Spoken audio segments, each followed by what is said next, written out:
Livro dos Juízes. Meu irmão, o livro dos Juízes é um livro que separa para nós a história de grandes, vitoriosos, vencedores, juízes que travaram batalhas pelo povo de Israel, e o objetivo era tomar posse da terra prometida, e para isso eles tinham que vencer, irmãos, resistência dos antigos moradores daquela terra, e também por causa dos ataques que eles recebiam, de resistência, com o objetivo de, retomar o espaço, dominar o povo de Israel. Então eles tinham que invadir aquilo ali e tomar. Isso fala muito, irmãos, de uma relação, e olha aqui com muito carinho, eu entendo, meu irmão, o livro dos Juízes como uma amostra de batalha espiritual, daquilo que eu e você, como filhos de Deus, fazemos nessa terra, ganhando pessoas e cuidando bem delas. Então a gente precisa conquistar a cidade para Jesus, conquistar os bairros para Jesus, conquistar uma rua para Jesus, conquistar uma família para Jesus.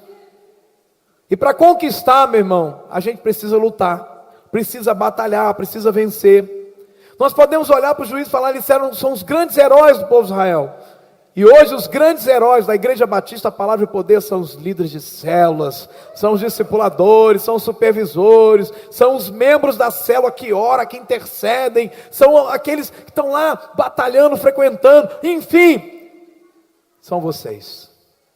Todos vocês que aqui estão, mesmo que você não seja um líder de célula ainda, ou talvez nem seja um líder, mas abriu sua casa para receber uma célula, mas participa de uma célula ativamente, mas vai para a vigília e ora e clama a Deus, ou às vezes simplesmente compartilha algo que Deus fez na tua vida naquele momento de compartilhamento da célula.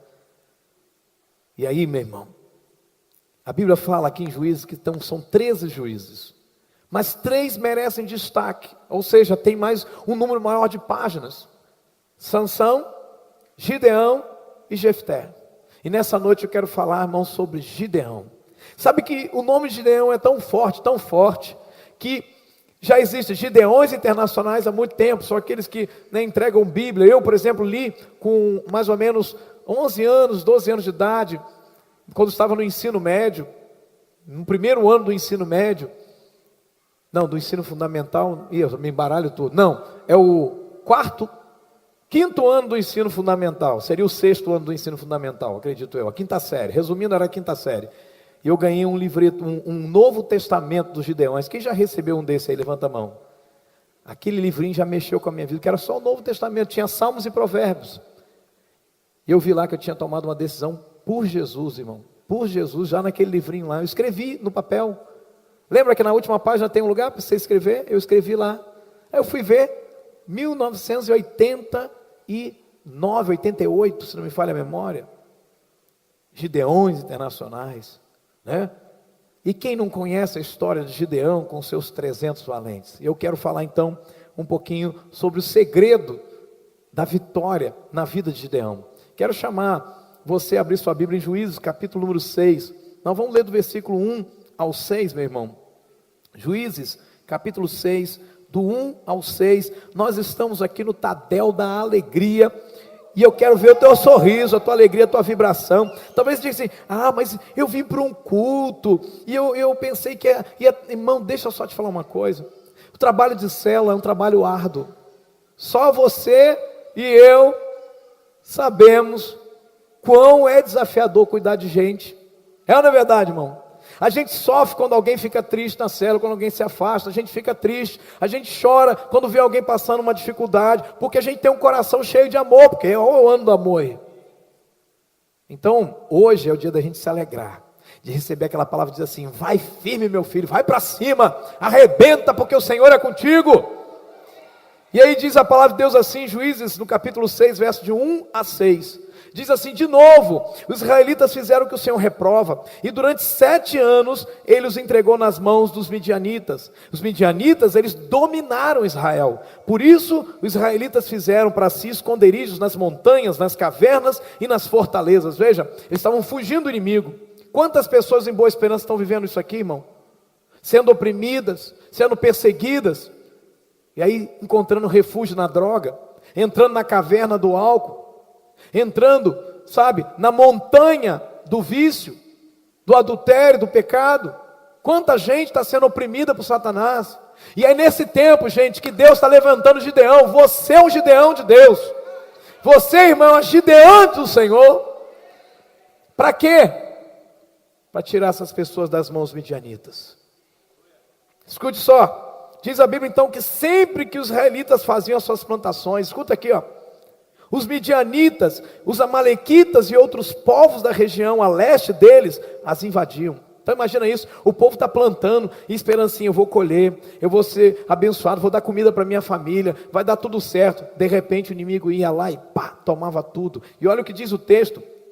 Eles invadiam as plantações, verso 4, acampavam na terra que tinha plantação, destruíam as plantações ao longo de todo o caminho até Gaza, por onde eles passavam, e eles não deixavam nada vivo em Israel, nem ovelhas, nem gado, nem jumentos. Olha o verso 5, eles subiam trazendo os seus animais e suas tendas, e vinham como enxames de gafanhotos. A gente às vezes vê em algum documentário, eu já tive a oportunidade de ver, quando um enxame de gafanhoto passa no lugar, irmão, às vezes fica só o talo, quando fica. Nem folha fica, porque o gafanhoto está arrebentando tudo. E eles aqui estão sendo comparados como gafanhotos. Por isso que lá em Malaquias diz, o próprio Deus diz que o destruidor, o que vem roubar as nossas colheitas. Deus fala, olha, tem muita gente aí que não está prosperando, porque não está dizimando nem ofertando, está me roubando. Deus fala isso, e por isso, por quê? Porque o devorador está indo lá. O devorador, e o devorador o que é, irmão? É um demônio com uma boca desse tamanho assim? Não, irmão. Deus está usando uma figura de um gafanhoto, um tipo de gafanhoto chamado devorador. Tinha o destruidor, o cortador, o migrador e o devorador. E o devorador é terrível, porque o devorador leva tudo, consome tudo. Você está entendendo, amém? E aí a Bíblia assemelha aqui os inimigos como enxame de gafanhoto. Irmão, quantas pessoas você conhece que o diabo está roubando tudo deles? Não é só financeiro não, irmão. Roubando paz, roubando saúde, roubando a alegria da família. Quanta gente está vivendo isso? E é num tempo assim que Deus precisa levantar gideões. Diz a Bíblia então que era impossível contar os homens e os seus camelos. Eles invadiam a terra para devastá-la. Olha o verso 6, irmão. Por causa de Midian, Israel empobreceu tanto que os israelitas clamaram por socorro ao Senhor. Amém? E aí, irmão, que Deus levanta alguém. E a primeira coisa que acontece, olha aí no verso de número 8. Quando os israelitas clamaram ao Senhor, verso 7, por causa de Midian, verso 8, então, Deus enviou um profeta. E o profeta fez o quê? Assim diz o Senhor, o Deus Israel: tirei vocês do Egito, da terra de escravidão, livrei do poder do Egito, dos seus opressores, expulsei, dei a vocês a terra deles. Mas eu sou o Senhor, o seu Deus, não adore os deuses amorreus cuja terra vivem, mas vocês não me deram ouvidos. Então o anjo do Senhor veio. Hoje, o verso 8, 9 e 10 diz que o problema é a legalidade espiritual. Por isso que o inimigo vem, porque se abre uma brecha para ele. Eles não ouviram a Deus. Então o verso 11 diz que o anjo do Senhor veio e sentou-se sobre a grande árvore de Ofra, que pertencia a Bisrita Joás, e Gideão estava ali malhando trigo num tanque de prensar uvas ou num lagar. Agora salte um pouquinho os seus olhos comigo, vamos lá para o capítulo 8, verso 28. Capítulo 8 de Juízes. Quantos acharam? Diga amém. Quantos amém? Diga acharam. Um falou achei, não, mas acharam a senha, viu? Vamos lá, Juízes 8, 28, diz assim a Bíblia: assim Midian foi subjugado pelos israelitas, e não tornou a erguer a cabeça. Durante a vida de Gideão, a terra desfrutou paz 40 anos. Diga comigo, durante a vida. Aponta para a pessoa que está do seu lado aí. Descubra o nome dela aí. Durante a sua vida, a terra de Boa Esperança vai ter paz. Porque Deus levantou você para amar e cuidar de pessoas. Amém? Que o Senhor nos abençoe pela sua palavra. Pode se assentar, querido, deixa a sua Bíblia aberta. Quero falar nessa noite sobre princípios dominantes na vida de um grande vencedor. Amém? Eu estou falando de você, irmão. Eu estou falando de você, o que é que precisa ter na sua vida, o que é que precisa ter na minha vida, que possa nos levar a vencer, e aqui são princípios. Isso, irmão, você pode aplicar em qualquer área da sua vida. Eu estou passando uma batalha lá no meu trabalho, aplica esse princípio. Eu estou passando uma batalha, aplica o princípio, meu irmão. Não importa como você esteja, não importa a situação que você esteja vivendo, a palavra de Deus é poderosa para te levar para a vitória. Amém? Então escute. Quais são os princípios que nós podemos observar na vida de Gideão e que a gente precisa aplicar na nossa vida também? Primeiro princípio, irmão. Primeiro princípio, anota aí. Não dê ouvidos àquilo que o inimigo tem te dito. Deixa eu te falar uma coisa, irmão. A coisa que mais Satanás faz é falar. Falar coisas contrárias. Desanimar a nossa fé. Desmotivar. O ataque do diabo contra a minha vida e contra a sua vida vem por conversas, vem com palavras. O ataque dele vem com palavras contrárias. Para pensar só, irmão. Você está todo motivado, crendo que as coisas vão funcionar na sua vida, talvez um novo emprego, talvez uma nova realidade, talvez alguma coisa que você está vivenciando. De repente vem uma palavra contrária. Alguém chega, te liga, te fala, te manda mensagem, e aquilo ali te joga para baixo. Você está crendo que vai dar tudo certo, mas alguém chega e diz assim, vai dar não. Eu me lembro quando eu estava prestes para casar, e aí eu conversando com o cobrador do ônibus, falando assim, não, vou casar, estou me organizando para me casar, para eu casar, e aí de repente uma pessoa chegou e falou assim, aqui, você vai casar? Ih, rapaz, casamento mó furado, rapaz, não casa não, não casa não. Aí eu virei para ele com muito amor e carinho, naquela época eu tinha mais carne do que espírito, né? E eu virei para ele e falei assim, meu irmão, eu não vou casar com a sua esposa.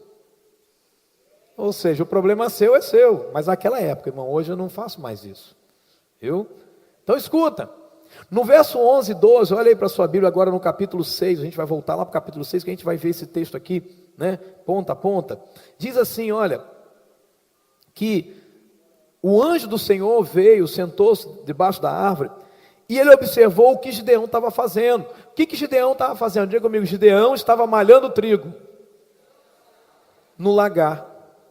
Aí às vezes a gente lê o texto, não entende muito, mas o que é malhar trigo? Malhar trigo se faz, irmão, em área aberta, onde o vento possa bater, porque tem que bater os favos do trigo, e o vento vai levar a palha, para os grãos ficarem.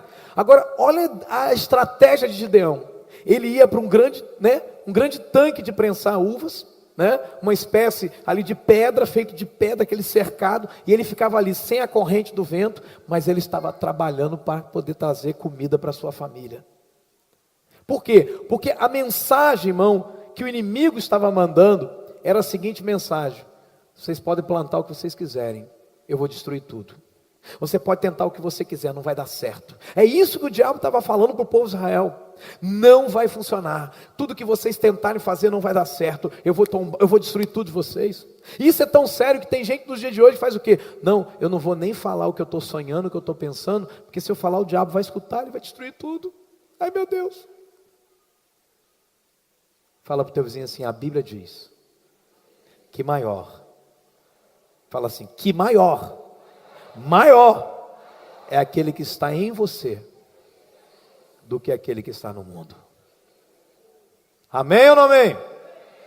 Então, meus irmãos, Jesus falou que o diabo trabalha desse jeito. É assim que ele age no mundo. Lá em João 14:30, Jesus falou assim, olha, eu já não falarei muito convosco, porque se aproxima o príncipe desse mundo, mas ele nada tem em mim. Ele nada tem em mim. Às vezes, irmão, nós damos brecha para o diabo agir. O simples fato de você dar ouvido para a mentira do diabo, já é uma brecha que você está abrindo. Eu achei interessante, o Itai virou para o Asaf e falou alguma coisa, falou que bem, que ele era feio? Falou o quê? O que ele falou? Não, que você virou, falou um negócio bem bacana, que eu pratico isso. Aí a pastora virou para o Asaf chorando, mamãe, Itai falou que eu sou isso. Eu não me lembro o que era, se era feio, não sei. Eu sei que a pastora virou para o Asaf e falou assim, e você é isso? Não. Então por que você está chorando? Entendeu? Às vezes a gente age, irmão, como o Asaf agiu nessa passagem, dessa história. Aí o diabo fala uma coisa, a pessoa fica, irmão, você é isso? Estava falando para a minha equipe ministerial, né, que nas nossas férias, alguém mandou uma mensagem assim para mim: pastor, uma pessoa que já frequentou a nossa igreja, mas não está mais no nosso meio, e ele escreveu assim no texto: pastor, eu estou chateado. Qual é a palavra que ele usou? Eu estou aborrecido. Uma palavra muito forte, mais do que aborrecido. Eu estou muito, muito chateado. Vou usar aqui aborrecido, né? Eu estou muito aborrecido com isso que as pessoas estão com isso que essa pessoa está fazendo, essas pessoas estão fazendo com o Senhor. Eu te conheço, pastor, eu sei do seu caráter. Ele estava se referindo ao vídeo, né? Um vídeo que rolou aí. Aí deixa eu te falar uma coisa, irmão. As pessoas não estão fazendo nada comigo. As pessoas só podem fazer comigo o que eu deixo elas fazerem.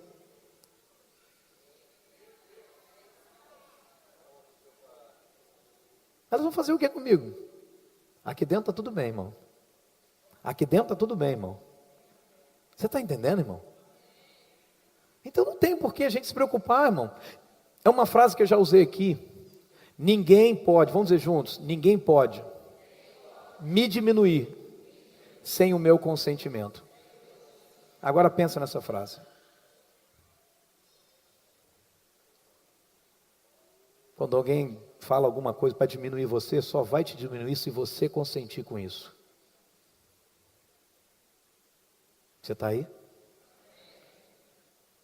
Gideão estava olhando ao seu redor, ele viu os seus irmãos sendo perseguidos, via as colheitas sendo destruídas, as plantações sendo roubadas, o inimigo enviando a mensagem: tudo que você tentar construir, nada vai dar certo, todo seu esforço vai ser em vão, não adianta você resistir, eu vou destruir tudo. Era essa a mensagem que o inimigo estava mandando.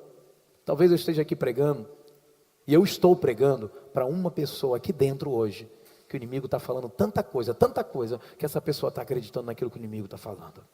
Mas deixa eu te falar uma coisa: quer ser um vencedor? Tapa os seus ouvidos, não dê ouvidos àquilo que o diabo está falando, escolha ouvir o que Deus está falando a seu respeito. É simples, irmão.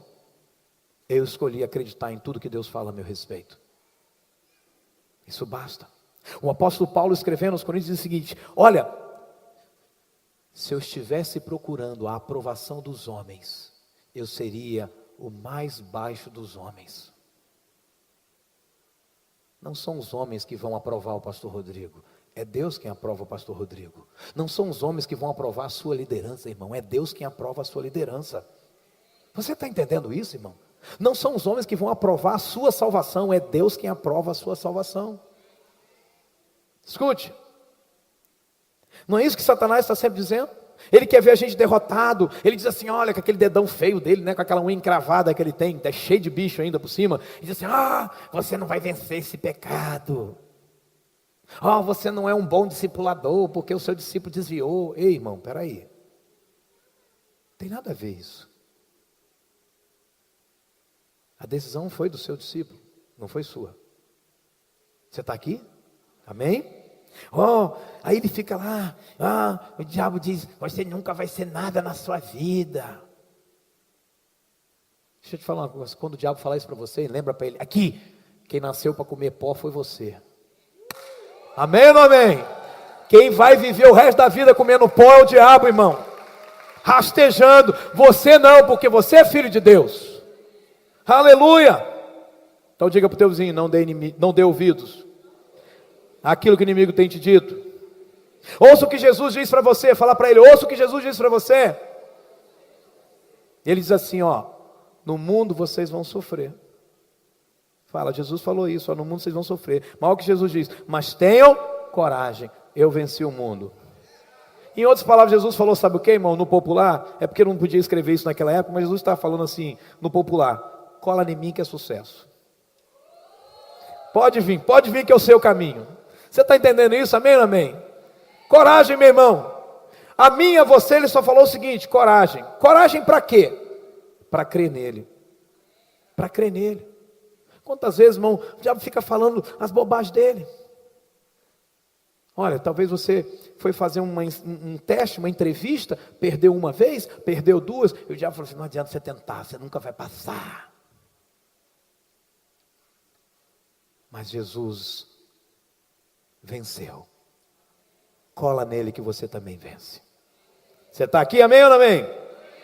Segundo princípio: Tenha coragem para obedecer a Deus. Fala isso para a pessoa que está do seu lado. Tenha coragem para obedecer a Deus. Olha o verso 25 a 27. Deus pede algo, irmão, muito forte para Gideão. Lá no capítulo 6 ainda.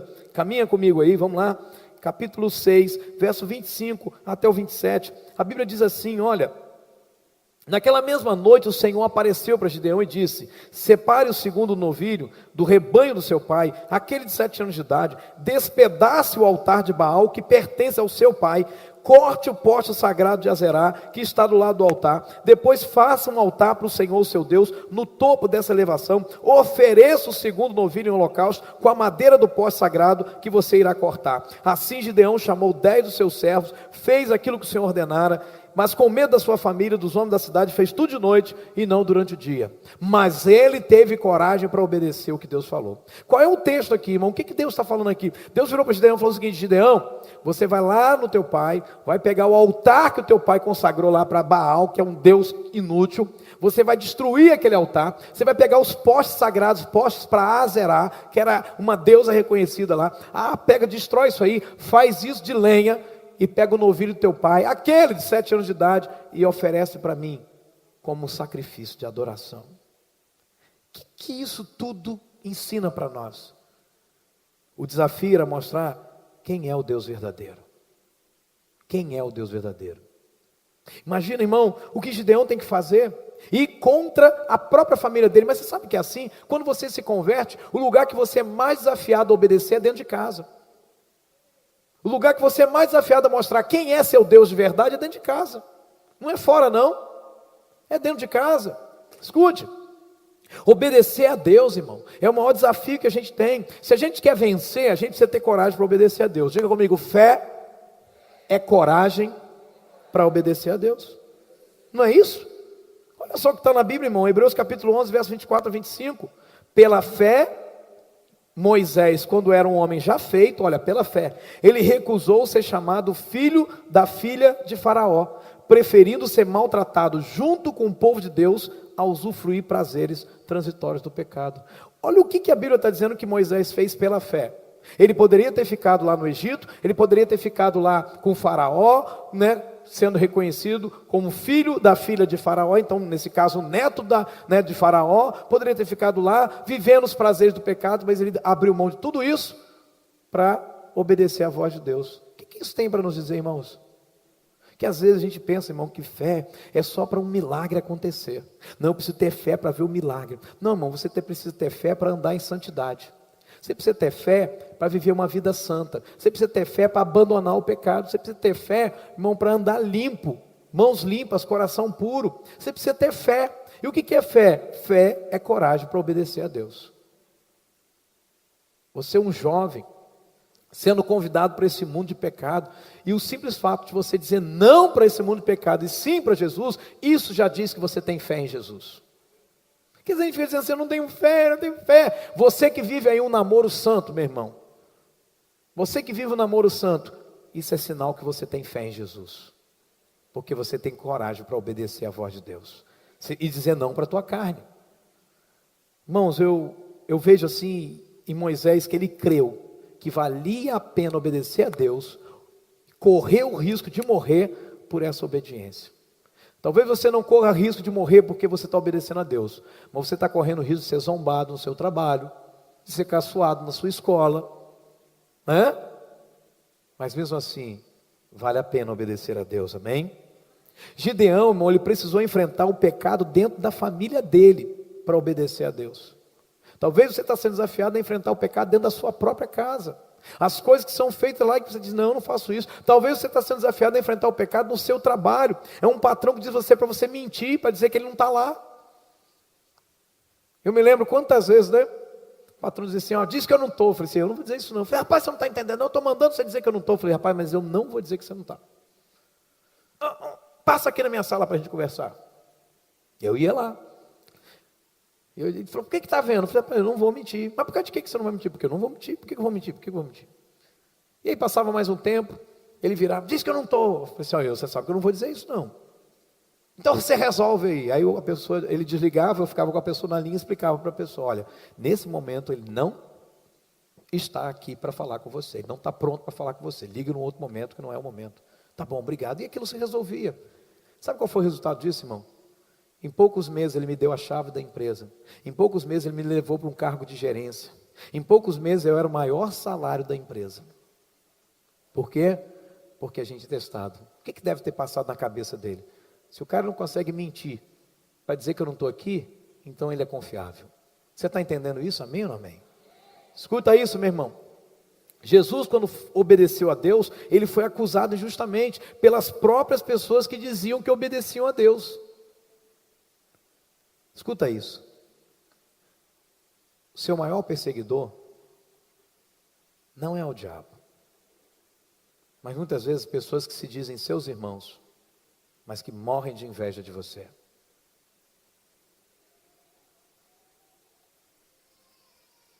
Às vezes, irmão, são pessoas que estão congregando em outros lugares, mas vê a sua alegria e diz, não é bem assim, quer arrastar você para o nível delas, que é abaixo. Nunca chama você para cima, sempre quer chamar você para baixo.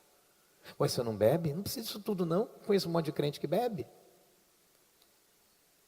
O que tem? Ninguém está vendo.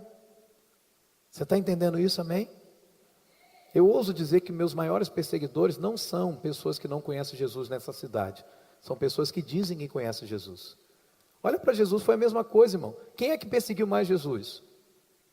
Foi os ímpios? Não, irmão, foi gente que estava lá, lendo as Sagradas Escrituras, os escribas, os fariseus, os religiosos. Mas a Bíblia diz uma coisa para mim e para você. Diz para o teu vizinho assim, 1 João 5,4. Diga para ele, 1 João 5,4. Diga para ele assim, porque todo que é nascido de Deus, vence o mundo. As tentações do mundo, as pressões do mundo, todo aquele que é nascido de Deus vence o mundo. E diga para ele com toda certeza, e esta é a vitória que vence o mundo. A nossa fé.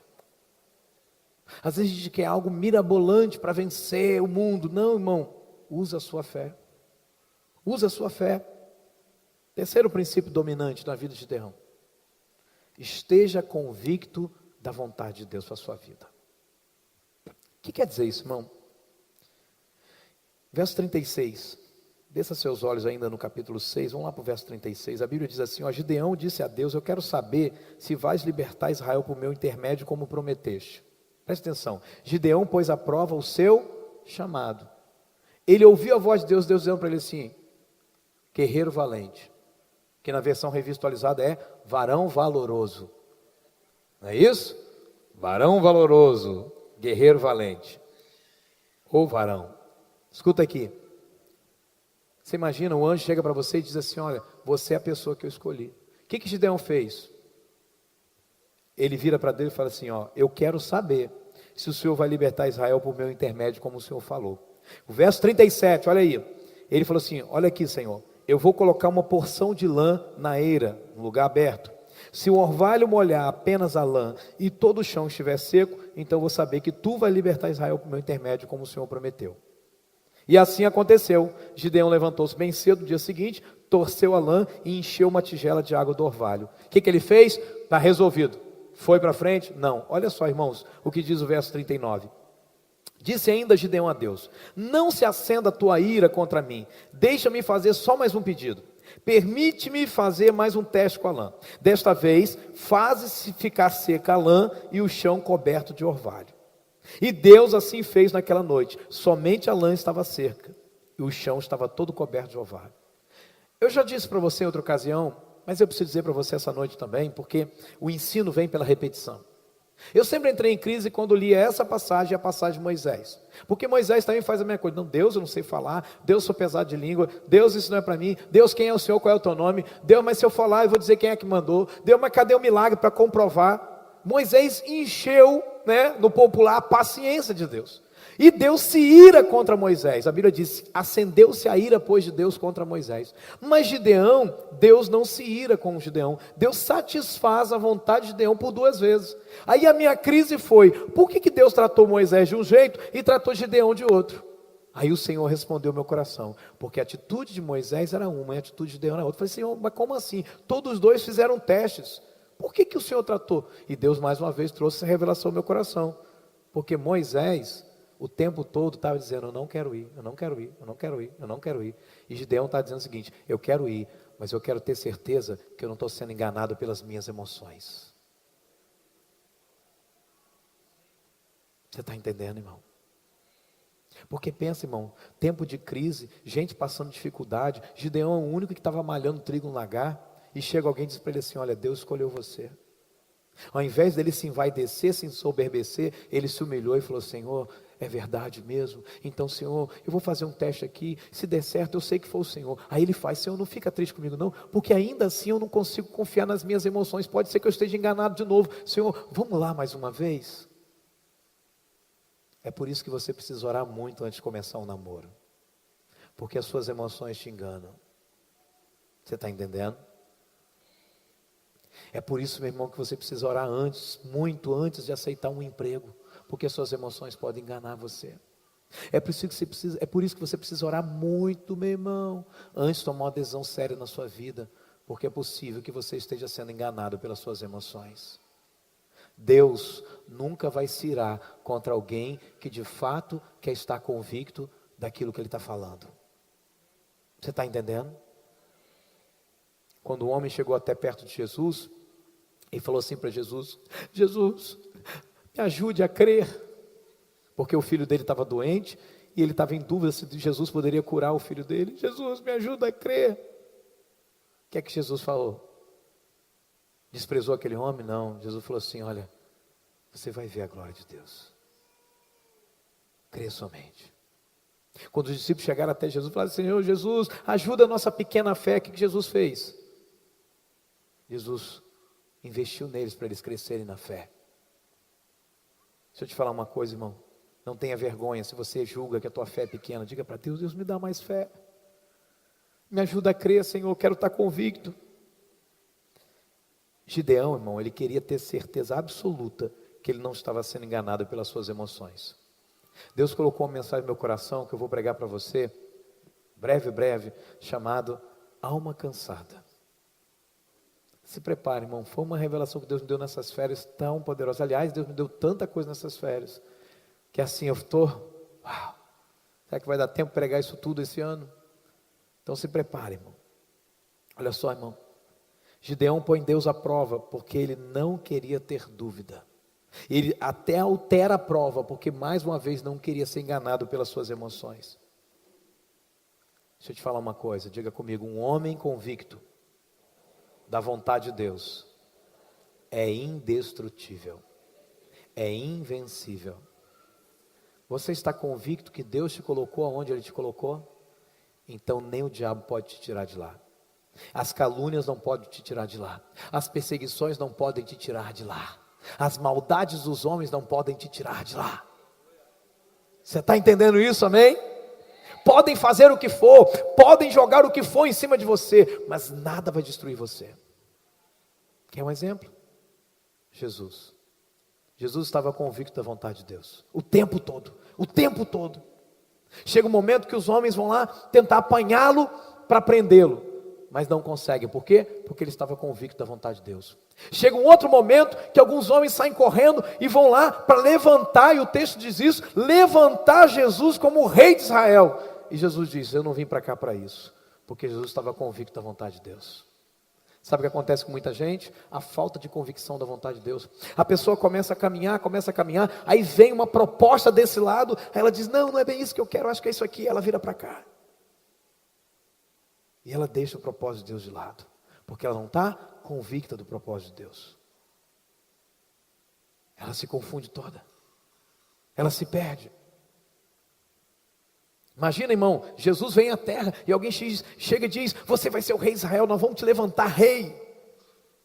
Aí Jesus pensa, eu vou ter que passar pela cruz, não precisa, eu vou me tornar o rei de Israel, o povo quer, a voz do povo é a voz de Deus. Não é isso que o mundo diz aí fora? Jesus sabia que não é bem assim, a voz de Deus é que importa. E Gideão está procurando a mesma coisa. Quando Paulo escreve, ele diz que Epáfras, escrevendo aos Colossenses, ele guerreava em oração. Paulo diz, eu guerrei em oração com o objetivo para que vos conserveis perfeitos e plenamente convictos em toda a vontade de Deus. Deixa eu te falar uma coisa, Essa é uma oração que eu e você precisamos fazer sempre. Senhor, eu quero estar perfeito, ou seja, completo e plenamente convicto em toda a tua vontade. Eu quero estar convicto, certo da vontade do Senhor para a minha vida, em todas as áreas da minha vida. Deixa eu te falar uma coisa, irmão. Se você foi levantado por Deus para ser um líder de célula, fique tranquilo. Esteja convicto disso e nada vai parar você. Você pode, sabe, irmão, viver um tempo na sua célula de ficar só você se reunindo com o Espírito Santo, com o Pai e com o Filho. Mas isso não fará você perder a sua liderança. Cedo ou tarde Deus te honra. Você está aqui? Então quando a gente olha para o apóstolo Paulo, a gente vê a convicção dele de chamado. Ó irmão, Paulo passa por tribulação, naufrágio, agressões. Nenhuma dificuldade fez Paulo parar. E ele diz algo tão poderoso em Atos. Diz assim, olha, pelo que não considero a minha vida valiosa para mim mesmo, contanto que possa viver fazendo a vontade do Senhor. Colocando aqui, né, em palavras nos dias de hoje. João 2,17, João diz assim, ora, o mundo passa, bem como a sua concupiscência. Aquele, porém, que faz a vontade de Deus, permanece eternamente. O desafio que eu tenho, o desafio que você tem, irmão, é esse aqui. É fazer a vontade de Deus, viver do jeito que Deus quer, obedecer a Deus. Porque tem muita gente, irmão, que não permanece fazendo a vontade de Deus. Muita gente que simplesmente abandona a vontade de Deus no primeiro obstáculo. Mas ele falou que aquele que faz a vontade de Deus permanece eternamente. Diga para o teu vizinho, a Bíblia diz, o justo viverá pela fé. Quarto princípio, irmão. Acompanhe comigo a passagem do capítulo 7 agora, Juízes capítulo 7. Nós estamos no 6, salte para o 7. Quarto princípio é, certifique-se de ter pessoas leais ao seu lado. Esse, para mim, é o segredo.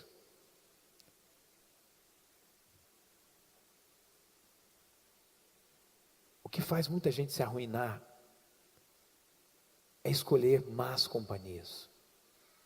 Gabriel falou uma coisa muito importante no domingo, né? O que é mais fácil? Você que está em cima, puxar uma pessoa que está lá embaixo, ou a pessoa que está lá embaixo, puxar você para baixo? É óbvio, quem está lá embaixo, puxa você. Então, se você anda com alguém que exerce mais peso na sua vida do que o próprio Espírito Santo, você vai afundar. Você está entendendo isso? Diz assim o capítulo 7, verso 2. O Senhor disse a Gideão, você tem gente demais para eu entregar Midian nas suas mãos, a fim de que Israel não se orgulhe contra mim, dizendo que sua própria força o libertou. Então anuncie, pois, ao povo que todo aquele que estiver tremendo de medo, pode ir embora do monte de Gileade. E o texto diz, tinham 30 mil homens com Gideão, 30 mil homens com Gideão. O texto, 32 mil homens com Gideão. E o texto diz, então 22 mil homens partiram e ficaram apenas 10 mil. Meu irmão, isso aqui para mim é uma lição. Às vezes a gente se engana, achando que conosco está a maioria, mas não é verdade. Na experiência de Gideão não é verdade. Gideão tinha 32 mil com ele, mas no meio dos 32 mil, 22 mil estavam morrendo de medo. E por que Deus dá essa ordem? Olha, quem tiver com medo vai embora. Porque, irmão, quem está com medo, primeira pressão que tem, corre e abandona seu líder. Quem tem medo, na primeira pressão, primeiro problema, abandona a sua liderança. Quem tem medo não fica, quem tem medo corre. Quem tem medo não fica, quem tem medo corre. Olha só. E Deus vai tirando cada pessoa que não era leal a Gideão, Ele vai tirando lá de Gideão. Começa então pelos 22 mil que estavam tremendo de medo. Ele diz, olha, quem é que vai para a guerra com medo? Vai se atrapalhar com a espada cai, deixa o líder de lado, sai correndo no campo de batalha, vai fazer alguma besteira, ou então se ele for aprisionado com medo, ele entrega aonde estão os outros soldados do exército, alguma coisa errada ele faz. Então no primeiro momento, 22 mil recuam e se declaram medrosos. Eu estou com medo, não vou não. Não estou com medo, não vou não. 22 mil vão embora. Sobraram quanto, irmãos? 10 mil. Aí Deus vira e fala assim, olha aí para a sua Bíblia, irmão. Verso 4. Mas o Senhor tornou a dizer a Gideão, ainda há gente demais. Desça com eles à beira d'água e eu separarei os que ficarão com você. Se eu disser, este irá com você, ele irá. Mas se eu disser, este não irá com você, ele não irá. E Gideão pensou, como é que Deus vai fazer isso? Vai pegar 10 mil e falar, esse sim, esse não, esse sim. Aí Deus propôs um teste. Olha lá, verso 5. Então Gideão levou os homens à beira d'água. Então o Senhor disse, separe os que beberem a água, lambendo-a como faz o cachorro daqueles que se ajoelharem para beber. Qual é o mistério aqui, irmão? Isso aqui já foi tema de muitas coisas. Mas para mim é muito simples. Na verdade, se tornou simples depois que Deus trouxe essa revelação para o meu coração. Mas antes era complexo.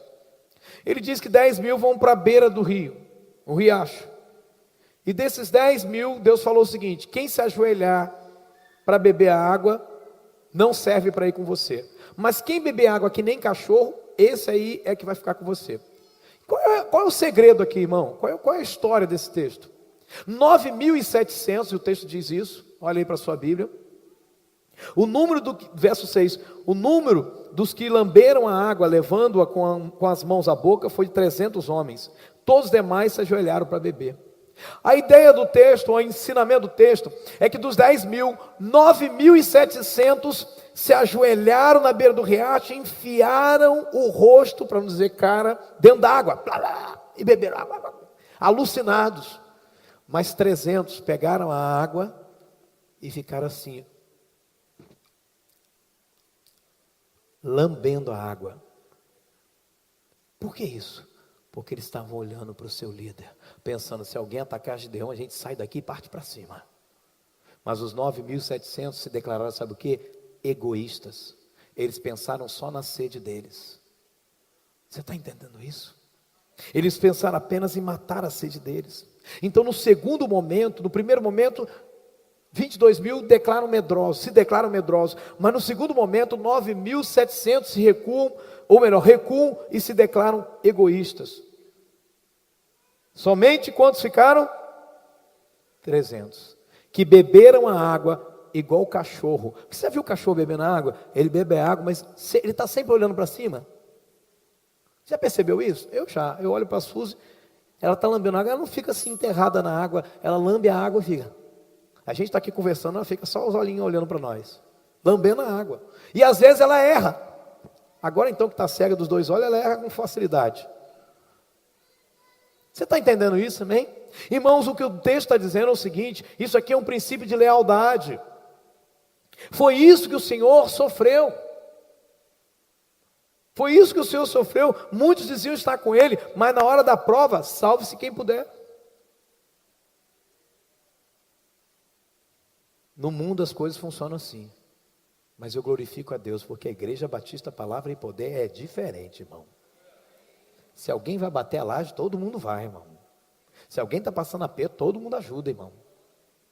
Se alguém abre um comércio, todo mundo vai lá comprar com ele, irmão. Se alguém está sofrendo, todo mundo sofre junto, irmão. Isso é ser igreja. Você está entendendo? Se alguém está feliz, a gente está feliz do mesmo jeito, irmão. A gente comemora. Aqui nessa igreja não tem aquele negócio assim, olha o vestido daquela irmã. Eu não tenho um desse. Está feia. Aqui não tem isso não, irmão. Em nome de Jesus não tem isso não, irmão. Aqui quando alguém compra um carro, a gente aplaude o Senhor. Senhor, obrigado, nosso irmão agora está andando de carro, um carro melhor. Posso ouvir um amém? Uma casa melhor, glória a Deus que o irmão agora está numa casa melhor. Glória a Deus que tudo está dando certo na vida do irmão. A gente se alegra, irmão, com a vitória do outro irmão. Porque isso é um sentimento nobre. Escute. Nós precisamos de alguém do nosso lado, irmão, como Ruth. Noemi faz de tudo para Ruth não ir com ela. E ela disse, não me proíba de ir com a senhora, nem me peça para abandonar. Vamos ler isso juntos, irmão, vamos ler isso juntos. Se você estiver perto do seu discipulador, abraça com ele. Se estiver perto do seu líder de célula, abraça com ele. Lê esse texto, fala assim para ele, não me proíba de ir com você, nem me peça para te abandonar. Onde você for, eu vou. Onde você morar, eu também vou morar. Seu povo é meu povo, seu Deus é meu Deus. Fala para ele, a sua igreja é minha igreja. Você está entendendo? Amém, meu irmão? Gente disposta a cuidar do seu líder, gente que não se importa consigo mesmo, mas se importa com o seu líder. Ah, irmão, isso aí é poderoso, irmão. Isso aí é poderoso, irmão. Isso aí é poderoso demais. Deixa eu te mostrar uma coisa, irmão. Deixa eu te mostrar uma coisa que você precisa ver. Desça seus olhos no capítulo 7. Desça os seus olhos no capítulo 7. Escute isso, irmão. Desça seus olhos. Olha lá no verso 20. As 3 companhias tocaram as trombetas, despedaçaram os jarros, empunhando as tochas com a mão esquerda, as trombetas com a direita, gritaram. O que eles gritaram? A espada pelo Senhor e a espada por Gideão. Em outras palavras, espada pelo Senhor, espada por Gideão. Em outras palavras, nós vamos morrer pelo nosso líder, mas nós vamos morrer também pelo nosso Senhor. Ou melhor, invertido, né? Primeiro eles falam espada pelo Senhor, ou seja, nós vamos para a guerra por causa do nosso Senhor, mas nós vamos para a guerra também por causa dos nossos líderes. Essa coisa que, não, eu sigo Deus, não sigo homens, isso aí não existe, isso aí não é de Deus, porque é impossível, meu irmão, nessa terra, você dizer que segue a Deus, mas não segue a liderança de um pastor, a liderança de um homem de Deus na sua vida. Isso é impossível, não tem como. Quem diz isso está seguindo a si próprio, está seguindo os seus interesses, está seguindo o seu coração, não está seguindo a Jesus, irmão. O que é que Jesus falou? Quem me rejeita, rejeita quem? O que Jesus falou, irmão? Quem me rejeita, rejeita quem? Ele falou assim, quem me rejeita, rejeita o Pai. Por que Jesus falou isso? Porque ele estava ali representando o Pai. Aliás, ele diz, eu sou o Pai. Irmãos, idolatrar um líder é pecado, como idolatrar qualquer pessoa. E o que é idolatrar? É ouvir mais essa pessoa do que ouvir a Deus. Agora, se você tem um líder que está ouvindo a Deus, ouça seu líder. Você tem líder abençoado, irmão. Os líderes de célula dessa igreja não são perfeitos, mas são pessoas que estão ouvindo a voz de Deus. O seu discipulador pode errar com você, ele é humano, mas em tudo aquilo que ele tem te orientado, que está de acordo com a palavra de Deus, desobedecer a isso é desobedecer ao próprio Deus. Você está entendendo, amém? Deixa eu te dizer uma coisa, irmão. Não foi à toa que os 300 gritaram, espada pelo Senhor, espada por Gideão. Capítulo 7, verso 20. A questão é, irmãos, quem está com você? As pessoas que te cercam estão com você? As pessoas que te cercam estão com você? Às vezes você é uma pessoa de muitos amigos, de muitas amigas, mas quem realmente está com você? Não é aquela pessoa que te dá um tapinha nas costas e diz, eu estou com você, estamos juntos. Mas é aquele que na hora da dificuldade está lá. O mundo, as pessoas batem nas costas e dizem, eu estou com você, pode contar comigo, mas na hora que você precisa, irmão, não está com você. A igreja é o melhor lugar para encontrarmos pessoas que vão estar conosco sempre. O último princípio que eu quero compartilhar nessa noite diz o seguinte: tenha ao seu lado o próprio Senhor. Lá no capítulo 6 ainda, eu quero voltar lá com você, o verso 14 a 16, a Bíblia diz assim: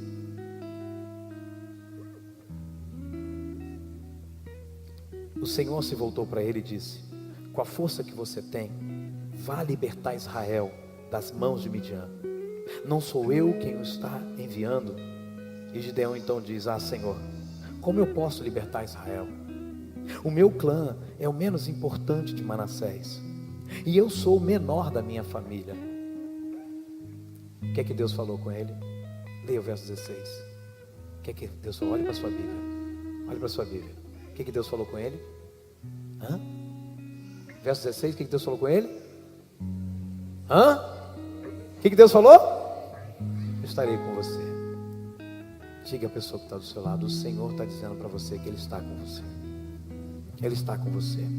Jesus disse: olha, eis que vem a hora, e já é chegada, em que vocês vão ser dispersos, mas cada um vai para sua casa, vocês vão me deixar só. Contudo, ele diz: eu não estou só, porque o Pai está comigo.